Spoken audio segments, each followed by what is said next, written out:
Celana jingkrang tidak ada di zaman Nabi, yang ada cuma sarung jingkrang. Dan yang parah lagi sudah cingkrang sombong. Waduh. Dan Gus Bah dalam kon mulang Al-Hujurat. Biar viral. Jingkrang tidak ada di zaman Nabi, yang ada cuma sarung jingkrang. Tuh, antum yang jingkrang-jingkrang tuh ya. Nabi mengatakan man jarra izarahu atau saubahu. Siapa yang mengulurkan, jarra artinya mengulurkan izarnya. Apa arti izar? Izar artinya sarung. Izar artinya saub. Saub itu kain. Kain itu artinya sarung juga. Makanya ulama sepakat kecuali Ibnu Qayyim bahwa Nabi tidak pernah pakai celana. Nabi selalu pakai sarung tuh. Semoga tersinggung. Rasain kata samping ya. Mentang-mentang pakai apa nih? Oh, celana juga. Ini kaedahnya ada. Nabi itu memakai pakaian kaumnya.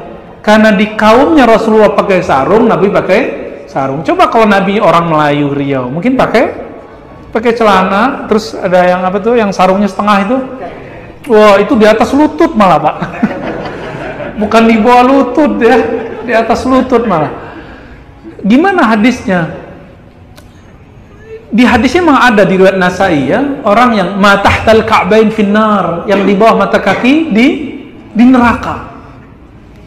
Maka Syekh bin Baz mengatakan, kamu walaupun gak sombong, kalau di bawah mata kaki neraka. Tapi pendapat itu dibantah oleh ulama Yaman, ulama Azhar, ulama Suriah.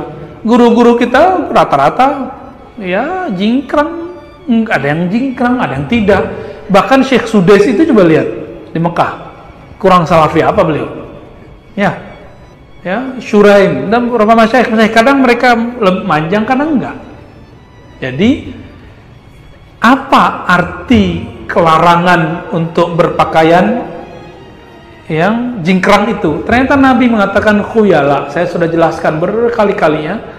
Nabi SAW dalam Kitabul Libas, bab pakaian di Sahih Bukhari, hadis pertama, Imam Bukhari meriwayatkan dari Abu Bakrah radhiyallahu taala anhu.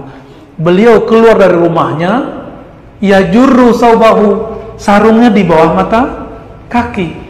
Saat itu terjadi kusuf, matahari gerhana, lalu beliau langsung sholat dan sarungnya di bawah mata kaki. Diterima nggak sholatnya? Terima nggak? Serius? Kata Ustadz antum nggak diterima. Ya? Yang nggak diterima itu yang khuyala, yang dia berkhayal lagi sholat. Sekarang yang berkhayal bukan yang di bawah mata kaki, yang jingkrang-jingkrang mungkin yang berkhayal. Gua nih pengikut sunnah nih. Ya. Terbayang begitu nggak lagi sholat? Kalau iya, sholatnya nggak diterima. Karena dalam sholat kita nggak boleh memikirkan diri, kita harus kemudian tawajjuh ilallah, inni wajjahtu wajhiya, aku hadapkan wajahku kepada Allah, malah mikirin sarung sama celana.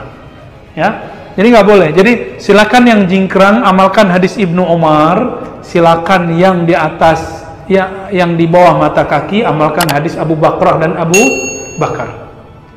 Kita sudah sebutkan berkali-kali, Abu Bakar kata Nabi, lasta mimman sana'a dzalika khuyala. Anda boleh karena Anda tidak sombong. Ini coba dimasukkan akal. Celonone ketahuan. Fulan lebokno neraka. Apa? Jenggot entek. Masuk akal. Gini loh hadirin.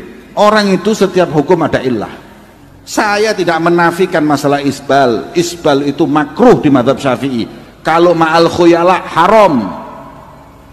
Makanya saya juga nggak pernah pakai baju gamis yang lebih dari mata kaki, saya enggak. Karena sunnahnya di atas.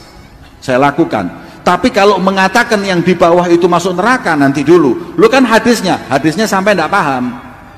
Sayyidina Abu Bakar pakai sarung, tapi karena beliau kurus melorot terus. Lapor ke Nabi, ya Rasulullah, aku masuk neraka ini, kenapa sarung selalu di bawah mata kaki? Kata Rasulullah, bukan untukmu wahai Abu Bakar, ini orang-orang yang isbal, orang yang celananya kepanjangan, khuyala, mereka itu sombong. Jadi gini loh hadirin, Setiap zaman itu punya mode. Modenya orang jahiliyah, kalau mau sombong-sombongan, gamisnya dipanjangin.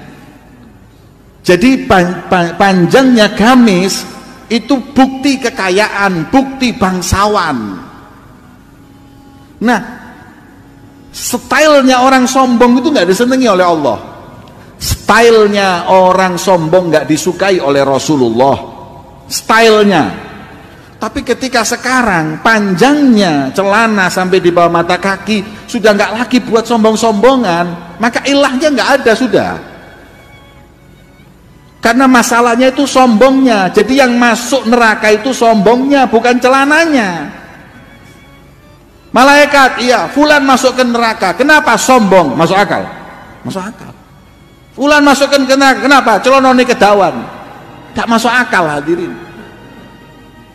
Sombongnya. Dan yang parah lagi sudah cingkrang sombong. Waduh.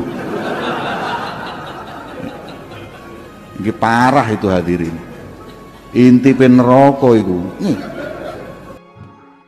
Kamu sudah pernah baca surat Al-Hujurat? Surat yang ke-49 itu. Sudah pernah? Isinya apa saja?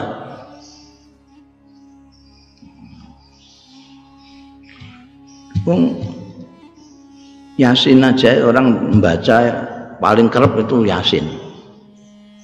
Itu aja nek ana kematian paling cepat malam Jumat gitu. Surat Kahfi juga gitu. Dan itu tanpa menelaah mutalaah maknanya tidak ada.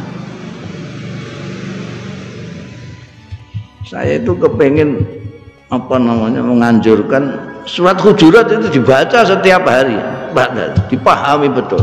Di sana ada ayat-ayat yang luar biasa untuk kepentingan kita di dalam pergaulan sosial. Tidak pernah dibaca. Ada di sana, ya ayuhan nas inna khalaqnakum min dzakarin wa unsa wa ja'alnakum syu'uban wa qabaila lita'arafu. Itu di gini surat Hujurat. Inna akramakum indallahi atqakum.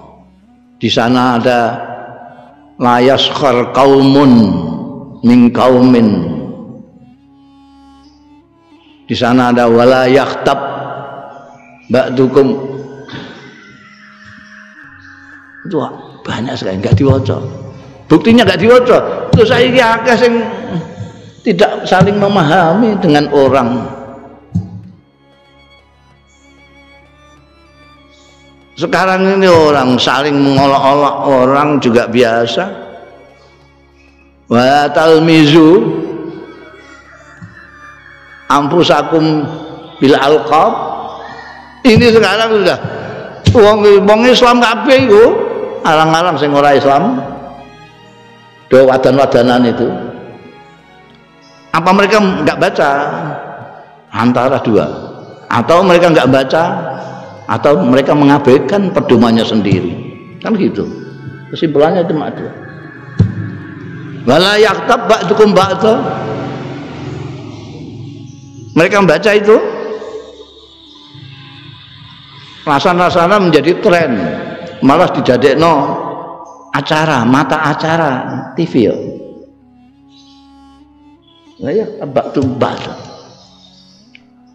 Ayo khibbu ngantek begitu Al-Qur'an. Ayo khibbu ayakula lahma akhi maita fakarihtumu.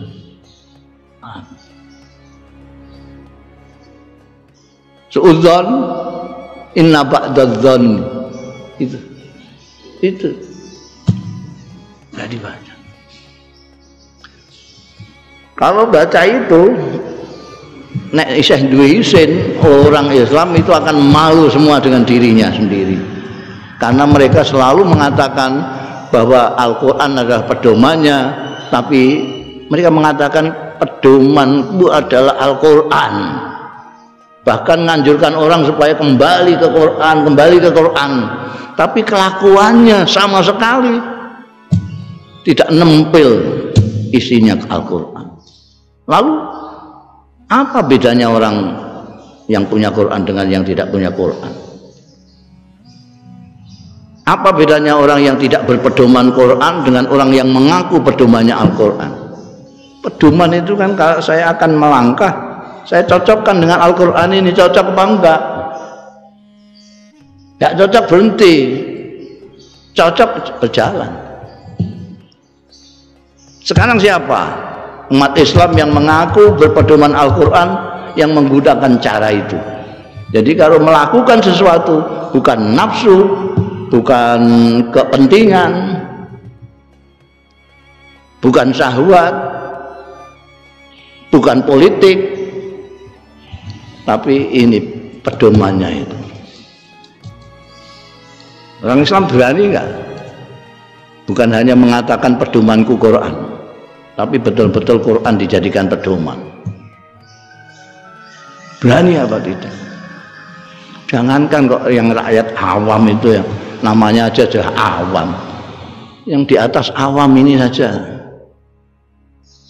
kawan bisa lihat kelakuannya cocok apa enggak dengan pedomannya.